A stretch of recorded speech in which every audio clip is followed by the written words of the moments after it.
Au nom du Père et du Fils et du Saint-Esprit. Amen. Viens, Esprit Créateur, visite les âmes de tes fidèles, emplis de la grâce d'en haut les cœurs que tu as créés. Évangile de Jésus-Christ selon saint Luc, chapitre 2, versets 36 à 40.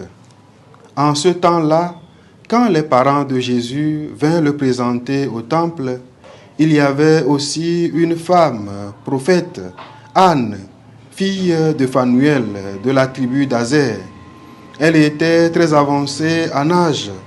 Après 7 ans de mariage, demeurée veuve, elle était arrivée à l'âge de 84 ans. Elle ne s'éloignait pas du temple, servant Dieu jour et nuit dans le jeûne et la prière. Survenant à cette heure même, elle proclamait les louanges de Dieu et parlait de l'enfant à tous ceux qui entendaient la délivrance de Jérusalem.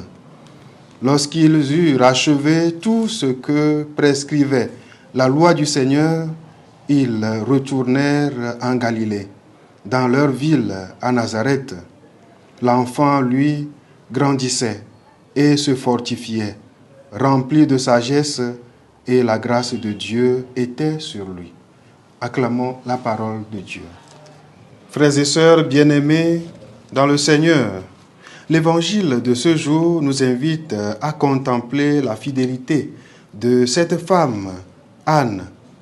Elle est âgée, veuve depuis longtemps. Elle a dédié sa vie au service de Dieu, dans le jeûne et la prière. Aujourd'hui, elle se rend au temple et c'est Joseph et Marie eux-mêmes qui lui amènent Jésus. Laissons-nous toucher par la fidélité et la délicatesse de Dieu qui vient à sa rencontre. La meilleure chose dans la longue vie de cette femme veuve depuis son jeune âge, se produit à la fin de sa vie. Rencontrer la Sainte Famille et voir le Sauveur du monde. À 84 ans, elle est devenue apôtre du Christ et parle de la venue du Rédempteur à tous ceux et celles qui attendaient la rédemption d'Israël. Les nombreuses années ne sont pas un obstacle pour recevoir l'appel de Dieu et remplir notre mission dans ce monde.